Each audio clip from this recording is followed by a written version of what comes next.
अदा बच्चों बस class teacher Anil sir class 8 subject math ये पान एक्सरसाइज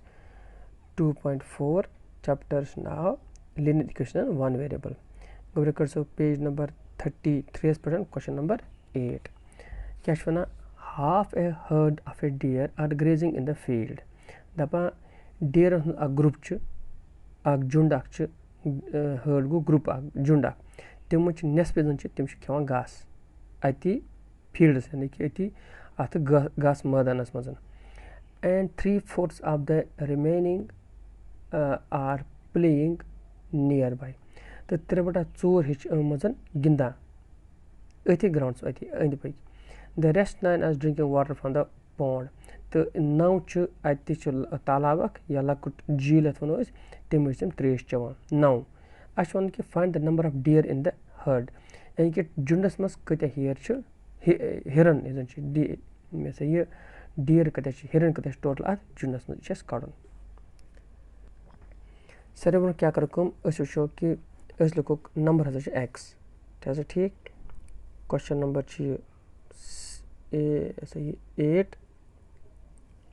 क्वेश्चन नंबर 8 ठीक वो क्या लिखो इमें सोल्यूशन क्या लिखो गोड let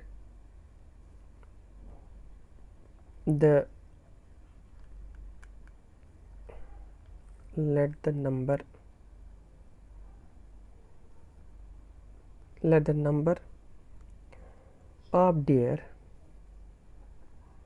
number of deer in herd is equal to x total minus x इनके टोटल पाई कि कड़न टोटल मनोस x गो ठीक अम क्या कम वो कि घास कत खेवान number of deer grazing in the field GRAZING grazing in the field घास कत खेवान यह टोटल अमुक 3/4 हिच खेवान घास खेवान अमुक ना अमुक नेसफ यानी कि सह गो बराबर 1/2 ऑफ x सह गो 1/2x यानी 1/2x यानी मतलब गो x/2 जन तम खेवान घास ठीक गो रे शाबाश अम पे कि डियर फॉर रिमेनिंग डियर इसलिए बचे कत डियर रिमेनिंग डियर टोटल कत एक्स घास कत खेवान x/2 गो x/2 कर माइनस ठीक ये लिखो x ये करो डिवाइड 1 ये गो माइनस x/2 1 डिवाइड कर पे फर्क करो क्रॉस मल्टीप्लाई 2 x मल्टीप्लाई गो 2x माइनस 1 x मल्टीप्लाई गो x x 2 1 गो 2 यानी कि क्या डिनोमिनेटर था बोर्ड की उस मल्टीप्लाई करो यह ईजी यह 1 इसलिए ज्यादा कर कि बेस तुम क्वेश्चन पे कर्मति 2x में 1x तो बजा 1x डिवाइड बाय 2 यानी कि नेसफ बचे ठीक गो यह रिमेनिंग अम पे लिखो वो कि गिना कत number of dear playing near bye नज़दीक कत गिना 3/4 3/4 कम गिना यम जन बचे नेसफ क्या नेसफ ना गिंदा नेसफ ना घास खेवान नेसफ मज जन तम 3/4 हिच क्या कर तम गिंदा यानी कि 3/4 ऑफ x/2 यानी कि गो 3/4 ऑफ मतलब गो इंटू x/2 ये गो 3 into go 3x divide by 4 2 गो 8 यानी कि 3/8 x गिंदा अच्छा पत वो कि यह त्रेश कत चवान नंबर ऑफ डियर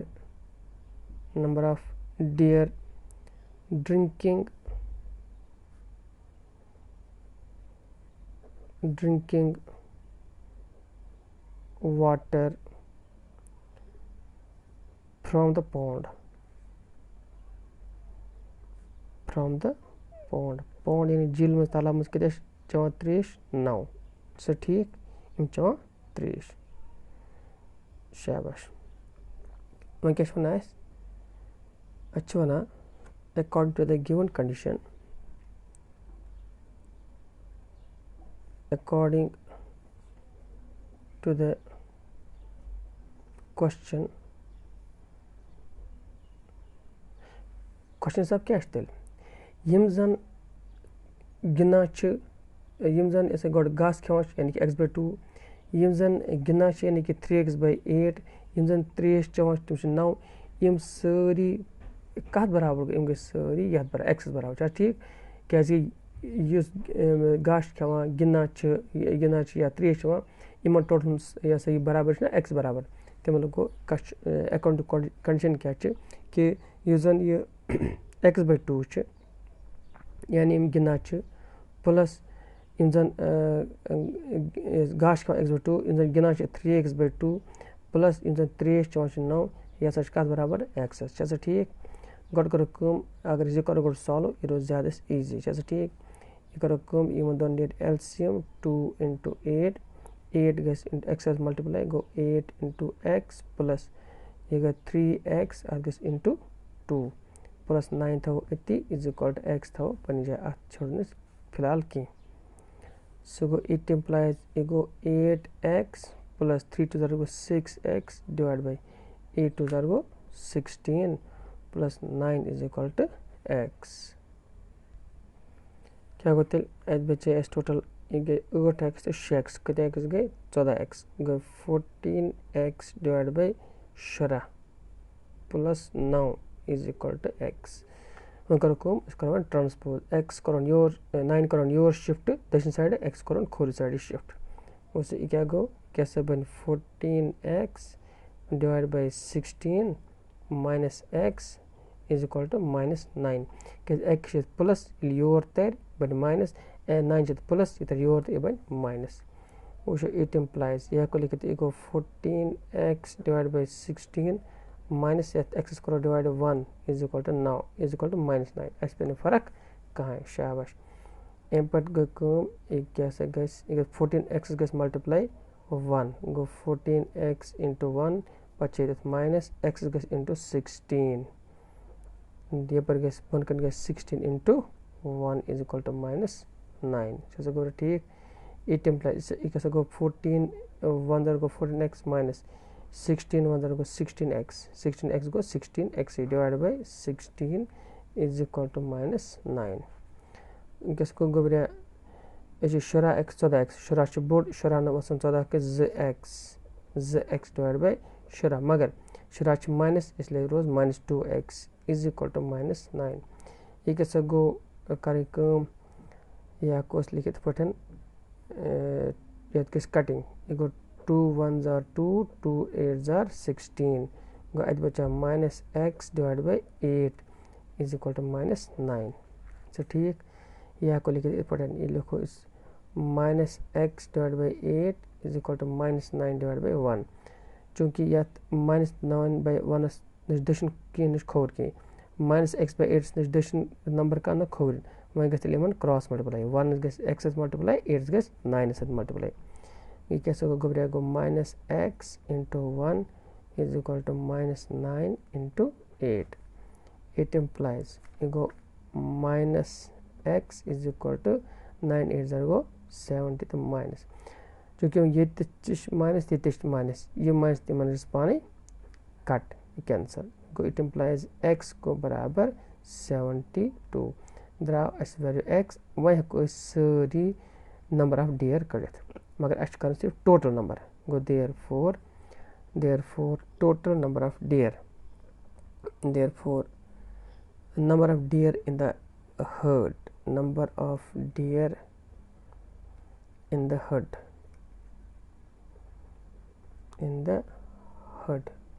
हर्ट्स में कत टोटल x मगर x का बराबर 72 गो टोटल अत 200 हिरन अत खिलिस में ठीक गो ठीक शाबाश वनकस गो क्वेश्चन नंबर 9 क्वेश्चन नंबर 9 क्या one A grandfather is 10 times older than his granddaughter. दपान अख grandfather बुढ़बब च पन्ने नेचु सन्स कोर निश या कोर हिंस कोर निश 10 वोहर बोड़ 10 times older. ठीक. He is also 50 years older than her. बेच तो तमिस 54 वोहर ते ज्यादा. Find their present ages. अश कर इन present age. यानी कि वंकन क्या एज ऐसा इमिस कोर ते बे इमिस बुढ़बबस. चलो ठीक. बस इसके बाद लिखो. इसको कम लिखो. Let the age of granddaughter. Age of granddaughter. Present age of granddaughter. अस मानो present is present age. Let present present.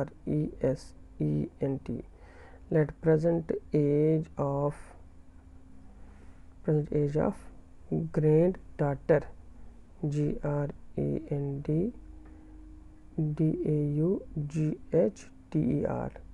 Granddaughter समनो Sasane वो बराबर x years. कुछ years x years मानो इम्सस age. इस तिलकता गो इम्सन grandfather शुना इम्सन 10 years already बोर्ड. जैसे ठीक. गो therefore present age of present present age of grandfather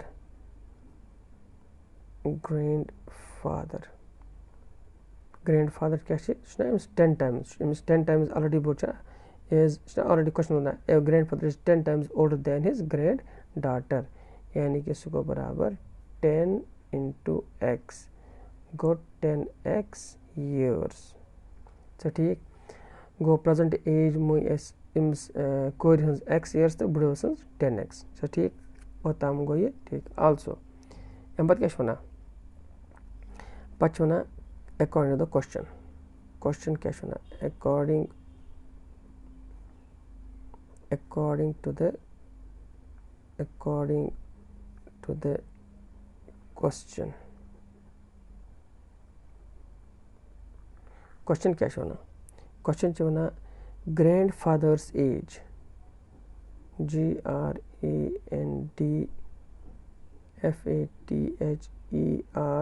grandfather's grandfather's age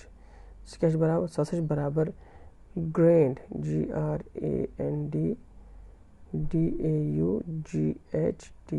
granddaughters granddaughter's age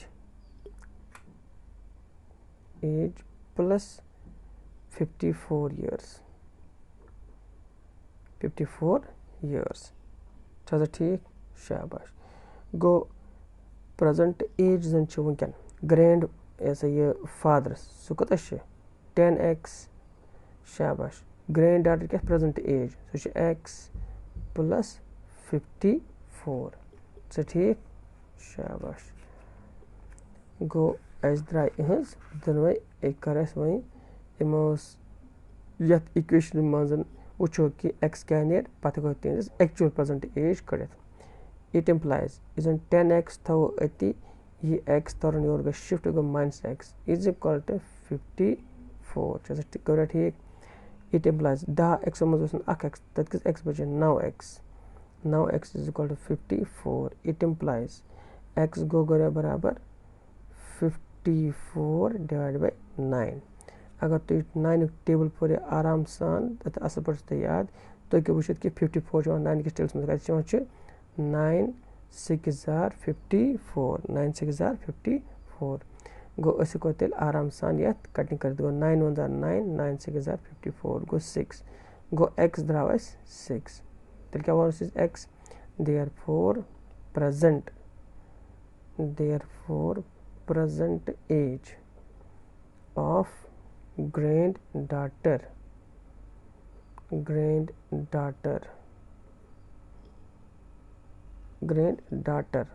का बराबर x years असन was x years. शाबाश. मगर x का बराबर 6 गो 6 years तेल में शोरिश एज. अच्छा इथे Patan present age present age of father grand father बड़ बड़ कत एज 10x ठीक सो गो 10 × 6 10 6 क्या गो 60 years ठीक गो तेल गो प्रेजेंट एज वनकन एज तेल कोर 6 वरिश तो बुढ़स एज 60 वरिश गो ठीक शाबाश गुरबन क्वेश्चन नंबर 10 क्वेश्चन नंबर 10 क्या वन Sohail's age is 3 times his son's age दपान सोहेल मोल तम सज एज पन्निस निचन खोतन कस गन 3 times 10 years ago he was 5 times his son's age दपान आज ब्रो 10 वरी ओस पन्निस निचन खोतन 5 times बोड़ ठीक शाबाश फाइंड देयर प्रेजेंट एजेस अस वुचन कि वनकन क्या तिमन एज प्रेजेंट एज क्या उस करो नमो लेट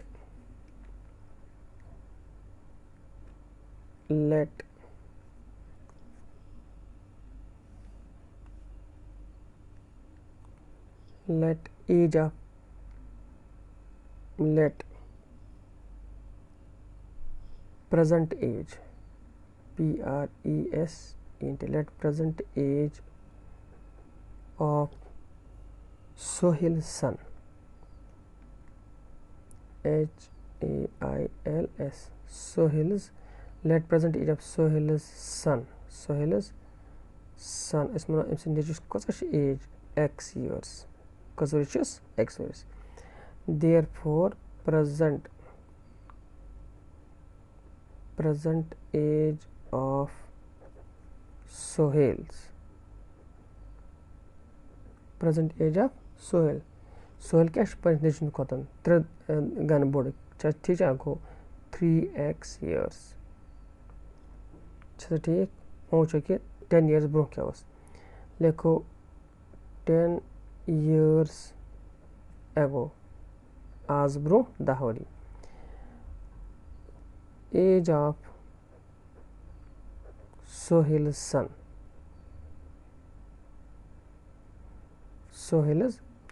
Sohail's son क्या एज आज ब्रो वनकन क्या एज x 10 वरी ब्रो क्या x minus 10 ना गो x minus 10 years ठीक इथे Patan as of Sohail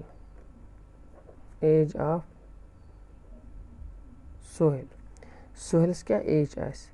वनकन so 3x 10 वरी ब्रो क्या 3x minus 10 years ठीक है गौरव उतावा समझ शाबाश वो वो कि क्वेश्चन क्या होना according to the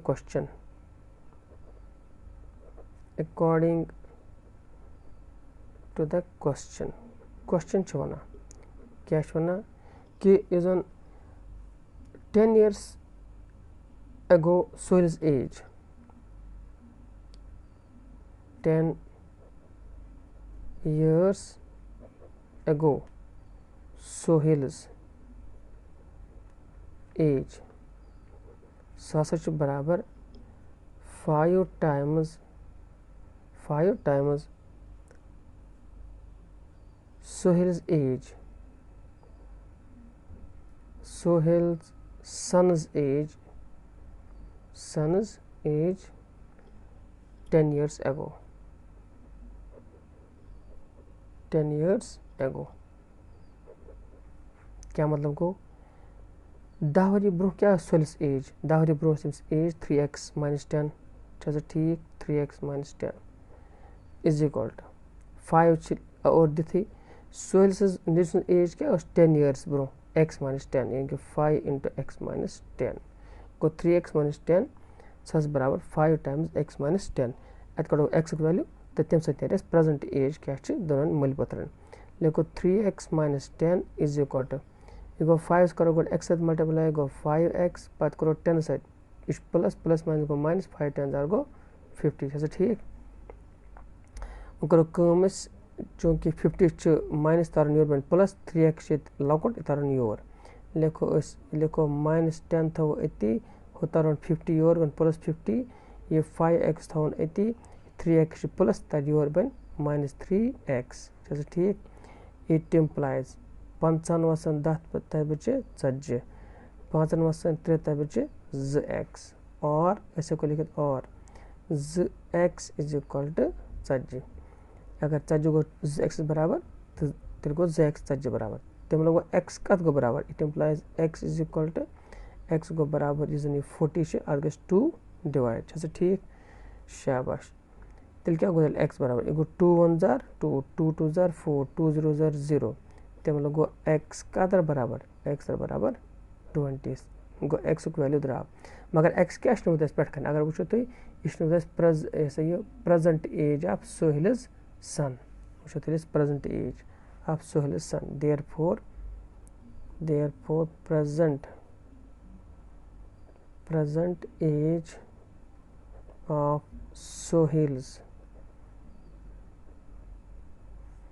present age of Sohail's son क्या x years कत years x मगर x क्या द्राव 20 गो क्या वनकन 20 वोहर ठीक है इथे पे लिखो present age of Sohail's present age of Sohail's present age क्या अगर तो याद छो कि प्रेजेंट एज क्या बराबर 3x क्या 3x लिखो यह 3x यानी गो 3 इंटू 20 3 2 जार क्या गो 6 गो 60 years ना सोहेल पन्निस देश को त्रेगन बोर्ड क्या वो तो गो वो गो ना 60 ठीक 3 टाइम बोर्ड गो तेल गो सोहेल एज 20 years तो सोहेल प्रेजेंट एज 60 years अच्छा गो यह अत मकल सोन लेसन ते क्वेश्चन दी अत नजर भी खुदा से करो मेहनत यह जन समझ के ताजा बन जाए।